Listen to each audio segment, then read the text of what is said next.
Kumusta mga kasaliksik?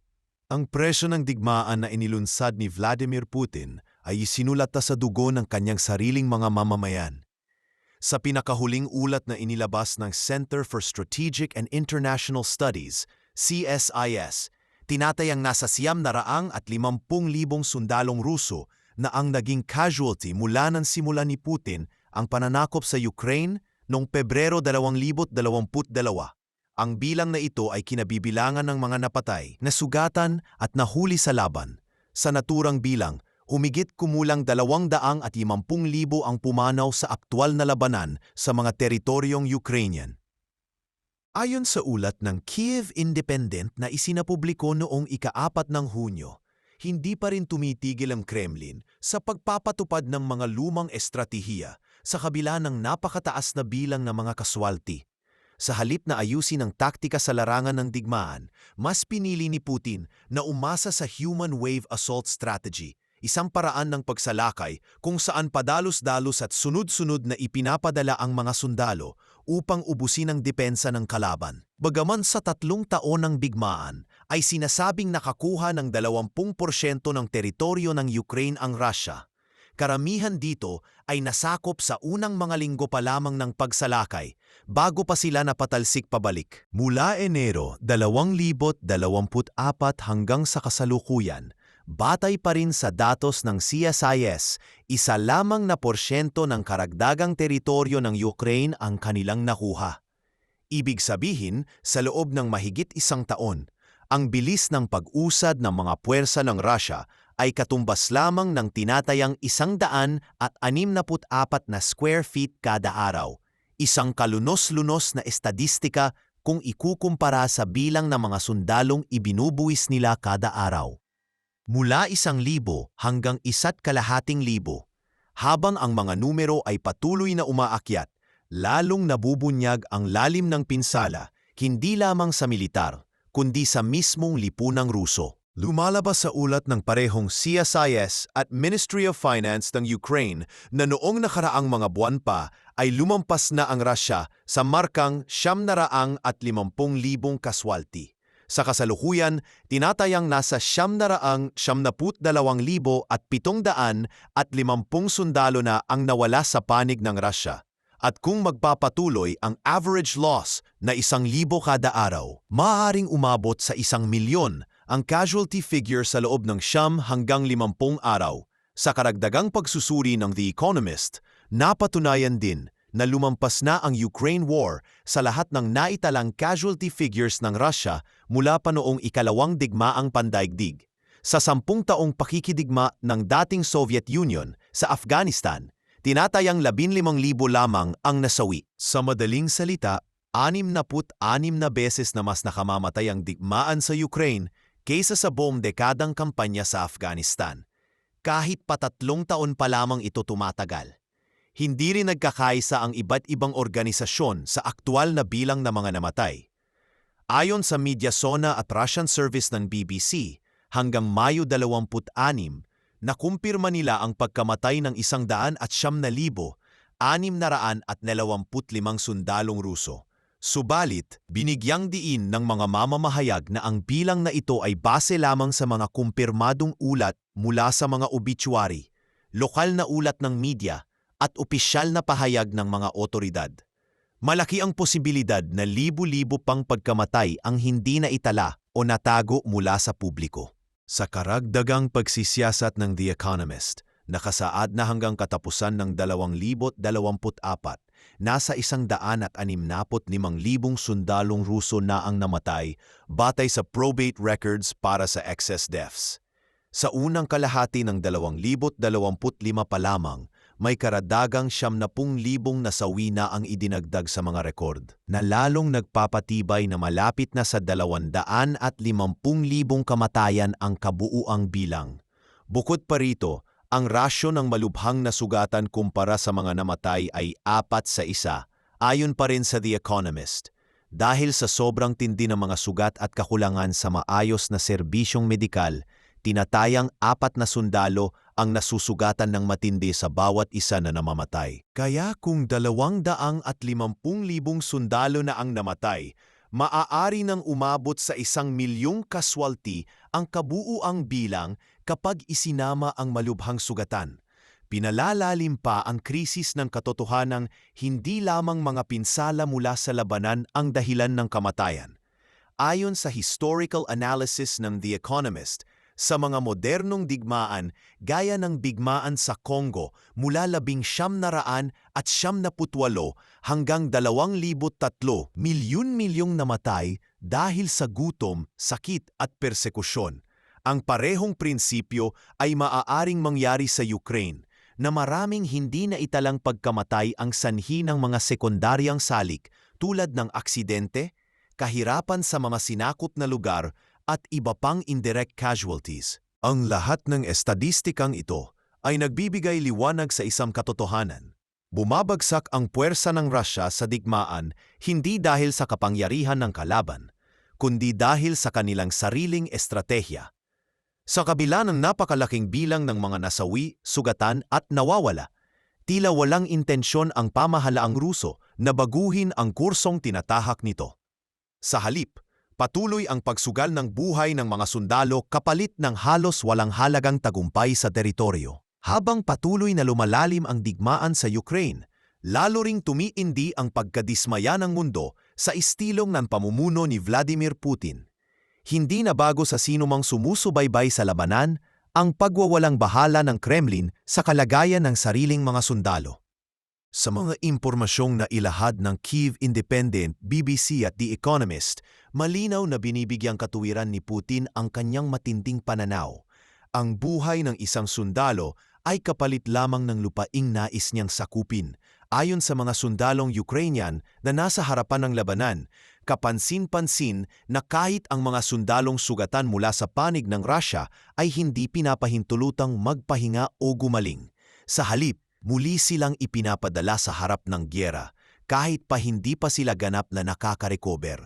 Isang sundalo na may codename na Hunter ang nagsabing, yung mga sugatan binabalik na agad sa front lines. Minsan, hindi na sila nakakagalaw ng maayos pero sinasama pa rin sa wave ng pag-atake. Ito ay malinaw na indikasyon ng kawalan ng malasakit ng pamahalaang Ruso sa kaligtasan ng sariling mga tauhan. Hindi ito ang unang pagkakataon na umalingaw-ngaw ang mga ulat ng ganitong asal mula sa Kremlin. Mula pa noong simula ng digmaan, tahimik si Putin sa aktwal na bilang ng mga casualties. Ayon sa Davis Center for Russian and Eurasian Studies, ang Leave No Man Behind na pulisiya na sagrado sa maraming hukbo ng mundo ay tila hindi umiiral sa panig ng Russia. Wika ng ulat, sa pananaw ni Putin, marangal ang mamatay para sa kanyang adhikain. Kung mamamatay ang isang sundalo, tiyak namang may kapalit na bagong recruit na darating. Noong Mayo 2022 pa lamang, lumilitaw na ang ganitong pananaw ng leader ng Russia. Sa panahong iyon, wala pang 3 buwan ang digmaan sa Ukraine, subalit pumalo na sa 20,000 ang naitalang casualties sa panig ng Russia. Hindi gaya sa Estados Unidos kung saan binibigyang pansin ng publiko ang bawat sundalong nasawi. Sa Russia, tila hindi ito umaalingaw-ngaw sa tainga ng mga nasa kapangyarihan, ayon sa ulat ng Davis Center. Sa kabila ng mga ito, patuloy pa rin ang pagpapalabas ng mahuwad na pangako mula sa Kremlin. Noong Agosto 2024, iniulat ng CNN na ipinangako raw ni Putin sa kanyang mga poorly trained conscripts na hindi sila ipapadala sa front lines. Ngunit ilang linggo lamang ang lumipas, pinasok ng Ukraine ang rehiyon ng Orsk, isang panig ng Russia na naging sanhi ng matinding pagtugon ng Kremlin. Sa panahong iyon, pinilit ni Putin na isabak ang higit sa 62,000 sundalo. Karamihan ay conscripts na dapat ay hindi sana inilagay sa labanan. Sa isang ulat ng Kyiv Independent, isang opisyal ng Ukraine ang nagsabi, lahat ng pangakong iyon ay nabalewala. Ginamit ni Putin ang mga batang sundalo bilang unang linya ng depensa. Nagpatuloy ang pagbubunyag ng kawalang malasakit ni Putin hanggang sa unang bahagi ng kasalukuyang taon. Sa isang panayam ni Lex Fridman kay Pangulong Volodymyr Zelensky, ipinahayag ng leader ng Ukraine ang matinding pagkadismaya niya sa pagtrato ni Putin sa sariling mga mamamayan. He does not love his people. ani Zelensky. Ang mahal lang niya ay ang sarili niyang inner circle. Tumugon ito sa komentong binanggit ni Friedman na si Putin ay isang serious person who loves his country. Hindi ito usapin ng pagtatanggol sa sariling bayan. Dagdag ni Zelensky, hindi dumating ang mga fascist sa Russia. Siya ang dumating sa amin at pinadala niya ron ang kanyang mga tao para mamatay. Ang mga linyang ito ay hindi lamang pahayag ng isang lider na nakikipaglaban para sa soberanya ng kanyang bayan, kundi matibay na akusasyon ng kawalang-awang estratehiya ng kalaban. Hindi nagtatapos dito ang malupit na polisiya ni Putin. Ayon sa mga ulat, ginagamit niya ang mga tauhan sa harap ng labanan upang ubusin ang bala at enerhiya ng mga sundalo ng Ukraine. Ayon kay Lieutenant Colonel Anton Bayev ng Kartya Brigade ng Ukrainian National Guard, 3 o 4 na wave ng sundalo ang pinapadala ng Russia kada araw. Tila bang gustong ilantad ng Russia ang mga posisyon ng aming artillery para madetermina kung saan kami nakapwesto. Dagdag pa niya, hindi lamang ito pisikal na nakakapagod, kundi pati na rin sa isipan ng aming mga sundalo. Mahirap ipaliwanag ang pagkapagod na dulot ng walang tigil na pag-atake. Kinagurian ng BBC ang ganitong estratehiya bilang meat assaults, isang taktikang tila sinadyang bumuo ng mental at pisikal na pressure sa mga puwersa ng Ukraine, kahit pakapalit nito ay napakaraming buhay mula sa hanay ng Russia. Ayon sa Kyiv Independent, hindi lamang ang mga sundalong walang pinsala ang ginagamit sa ganitong mga opensiba. Maging ang mga bahagyang o seryosong nasugatan basta't may kakayahang tumayo at gumalaw ay muling isinasalang, madalas kahit wala pang sapat na armas. Sa lahat ng ito, umiigting ang malinaw na pattern. Si Putin ay patuloy na ginagamit ang mga sundalo bilang panandaliang kasangkapan, hindi bilang mamamayang dapat alagaan. Ipinapakita ng datos at testimonya na bawat katawan na nawawala o nasasawi ay tila kapalit lamang ng ilang metro ng teritoryo, isang estratehiyang hindi lamang anti-militar kundi anti-tao. Sa kabila ng lumalalang krisis sa larangan ng digmaan, tila hindi natitinag ang kapangyarihang ipinapamalas ni Vladimir Putin sa loob ng Russia. Sa halip na humarap sa katotohanan at suriin ang mga pagkukulang ng kanyang estratehiya, mas piniling gamitin ng Kremlin ang kontrol sa media upang baluktutin ang realidad. Isang hakbang na nagpapalalim palalo sa pagkakahati ng katotohanan at propaganda. Isa sa mga fundamental na dahilan kung bakit patuloy na mataas ang bilang ng mga nasasawing sundalong Ruso ay ang kakayahan ni Putin na itago ang katotohanan sa kanyang mga mamamayan. Ayon sa mga ulat ng The Economist, ginagamit ng Kremlin ang state media para ikumot ang brutal na realidad ng digmaan, na tila bang hindi nangyayari ang pagkamatay ng daan-daang libong sundalo. Ang mga magulang, asawa at anak ng mga sundalo ay kadalasang hindi nakakakuha ng buong impormasyon ukol sa mga mahal nila sa buhay, maliban na lamang kung may opisyal ng pabatid ng pagkasawi. Ang totoo, marami sa mga kababayan namin ang wala talagang alam. Naniniwala sila na nananalo kami. Ani isang dating sundalong Ruso na tumakas papuntang Georgia.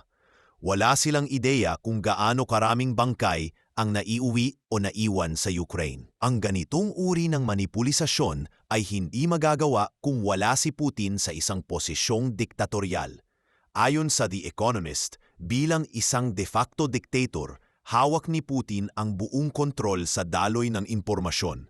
Hindi lamang niyang napipigilan ang paglabas ng mga mapanuring ulat, kundi pati na rin ang pagbabalita sa aktwal na lagay ng labanan. Dahil dito, patuloy niyang nalilinlang ang mga mamamayan upang sumang-ayon sa digmaan, isang ilusyon na malayo sa tunay na nagaganap sa mga linya ng depensa sa Ukraine. Kaakibat ng ganitong manipulasyon ay ang isa pang pangunahing dahilan kung bakit hindi bumababa ang casualty rate ng Russia, ang magkaibang kultura ng pakikidigma sa pagitan ng Russia at Ukraine. Sa Ukraine, bilang isang demokrasya, ipinapakita ng liderato ang higit na malasakit sa buhay ng kanilang sundalo. Batay sa datos ng The Economist, ang rasyo ng mga sugatan kumpara sa mga namatay sa panig ng Ukraine ay 8-1, Ibig sabihin, mas maraming sugatan ang naililigtas at napagagamot. Sa panig ng Rusya, 4 lamang sa bawat isang namatay ang nasusugatan ng matindi, na indikasyong maraming sugatan ang tuluyang namamatay dahil sa kawalang akses sa maayos na medikal na tugon. Sa isang bahagi ng panayam, binanggit ni President Volodymyr Zelensky ang malaking kaibahan sa kanilang pananaw bilang isang demokrasya. "We value life. We know their families. Every soldier lost is mourned," ani Zelensky. Sa kanila, parang wala lang. Parang isang numero lang ang bawat isa. Ayon pa sa The Economist, ang mga sundalong Ukrainian ay may mas mataas na tsansang makauwi ng buhay kung nasugatan. Samantalang sa Rusya, madalas ay hindi na nakakabalik pa. Ang kontrol ng Rusya sa narrative ay pinalalakas ng distansya ng digmaan sa karamihan ng populasyon ng bansa. Hindi tulad sa Ukraine, kung saan ang digmaan ay literal na nasa mga siyudad, baryo at komunidad. Ang mga mamamayang Ruso ay mas shielded mula sa katotohanan. Maliban na lamang sa ilang pag-atake ng Ukraine sa mga border oblast gaya ng Kursk, halos wala silang nararamdamang direktang epekto ng gyera. Ito ay sinasamantala ni Putin upang ipagpatuloy ang propaganda na lahat ng nangyayari ay ayon sa plano, kahit na ang mga numero ng casualty ay nagsasabi ng kabaliktaran. Subalit ang kultura ng paggamit ng mass casualties bilang sandata sa digmaan ay hindi lamang buma ng kasalukuyang pamumuno ni Putin. Ayon sa Geneva Solutions, ang ganitong pananaw ay bahagi na ng kasaysayan ng Rusya. Matatandaan na noong Battle of Narva noong taong 1700, natalo ang hukbo ni Tsar Peter the Great laban sa Sweden. Ang istorya ay nagsasabing matapos ang labanan, napaluha si Piper sa pagkamatay ng marami niyang kaibigan. Ngunit isang tagapayo ang lumapit at nagsabing, "Huwag kang umiyak, mahal na Ginoo. Ang mga ina ng Russia ay mag-aanak pa ng mas marami." Isang pahayag na sa maraming makasaysayang pag-aaral ay simbolo ng pagsuko sa ideya na pwedeng palitan ang buhay ng tao para sa tagumpay ng Estado. Ang ganitong pananaw ay nagpatuloy sa mga sumunod na labanan sa kasaysayan. Sa Soviet-Finnish War, 8 sundalong Ruso ang namatay sa bawat isang sundalong Finnish na napatay. Sa Storming of Berlin noong 1945, mahigit 300,000 sundalong Ruso ang namatay, isang numero na halos katumbas ng buong bilang ng American military deaths sa buong World War II. Mas inuuna ng Russia ang pagkamit ng layunin kaysa sa kaligtasan ng sundalo, isang prinsipyo na hanggang ngayon ay sinusunod ni Putin.